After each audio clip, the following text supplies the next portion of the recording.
De la mise en place d'un mécanisme de suivi strict pour la visibilité de l'appréciation du franc congolais dans le panier de la ménagère. Rappela sa communication faite lors de la 61e réunion du Conseil des ministres relative à l'appréciation du franc congolais face au dollar américain. Le président de la République tient à ce que les effets positifs de cette dernière, déjà perceptibles à travers la légère baisse des prix de certains produits, se traduisent rapidement et de manière tangible dans le panier de la ménagère.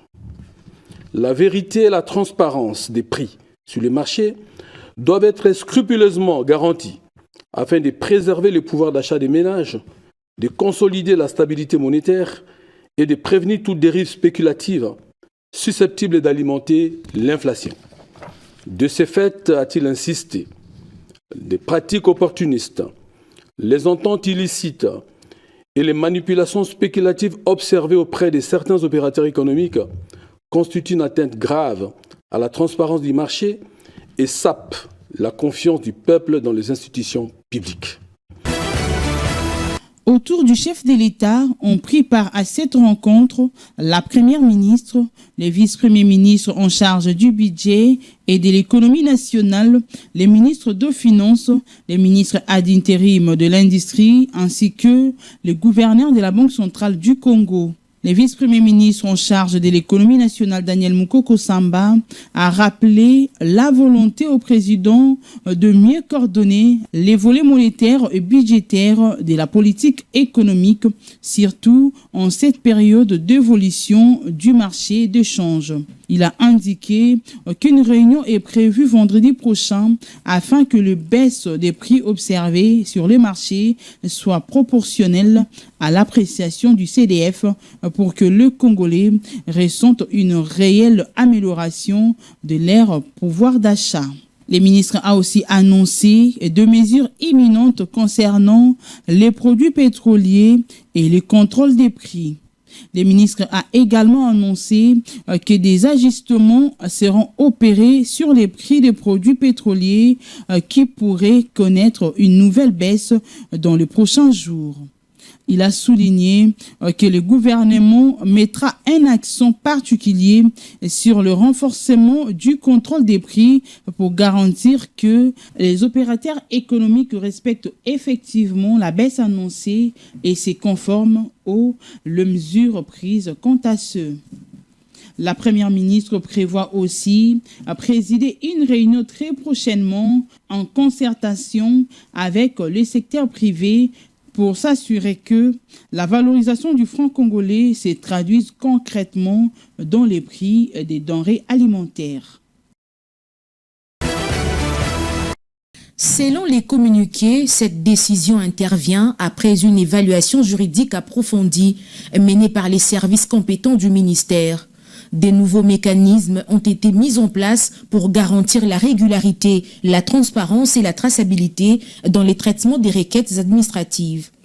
Dans les mêmes documents, le ministre Nguefa a également annoncé la suppression de l'obligation de détenir un permis des cultes, une mesure désormais jugée sans fondement légal au regard de l'article 22 de la Constitution qui consacre la liberté des religions.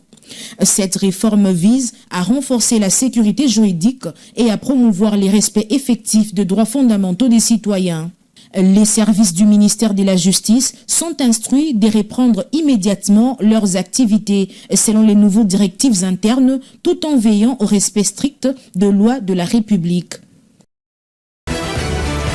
Selon les communiqués du ministère des Hydrocarbures, cette situation résulte d'un arrêt momentané du pompage des produits pétroliers sur la pipeline 66 de SEP Congo, ce à la suite d'actes de vandalisme des personnes inciviques et malveillantes perpétrés dans la nuit du samedi 18 au dimanche 19 octobre 2025 en perforant la canalisation afin d'en retirer le produit en cours d'acheminement vers les dépôts de SEP Congo de la ville de Kinshasa. Cet incident a entraîné l'arrêt de pompage de produits pétroliers et a perturbé par la suite leur distribution dans des stations-service pendant 48 heures. Le ministère des Hydrocarbures rassure la population que les équipes techniques de la société SEP Congo ont déjà obturé les fuites et remis le pipeline en service depuis. Dès ce jeudi 23 octobre, la situation reviendra à la normale dans toutes les stations-service de la ville. Organisée en collaboration étroite avec les Togo, qui a agi en tant que médiateur désigné par l'Union africaine, cette rencontre vise à mobiliser la communauté internationale face à la crise humanitaire persistante à l'est de la RDC et ses régions environnantes. Cette conférence servira également de plateforme pour soutenir les efforts de médiation et de négociations en cours orchestrés par les États-Unis, le Qatar et l'Union africaine. En parallèle du Forum de Paris sur la paix, la conférence constituera une occasion privilégiée pour explorer les opportunités d'intégration économique régionale, considérées comme un élément clé pour établir une paix durable et inclusive. À travers cet événement, les partenaires internationaux confirmeront leurs engagements envers la stabilité, le développement et le bien-être des populations de la région du Grand Lac, en apportant un soutien tangible aux initiatives locales, notamment en République démocratique du Congo. Il y a eu braquage, c'est-à-dire la dame là, elle fait souvent des transferts d'argent. Elle est allée quelque part pour retirer une somme. Venant de chez elle, maintenant, elle était bien filée par les criminels. Il me semble bien qu'elle fait ce genre de pratiques. Ils sont filés jusqu'à arriver sur le lieu, là où réside cette dame. Notre police est jusqu'à quelques 100 mètres de distance au niveau des stations ML. Nous avons un poste de police qui a intervenu quand ils ont entendu les coups de balles.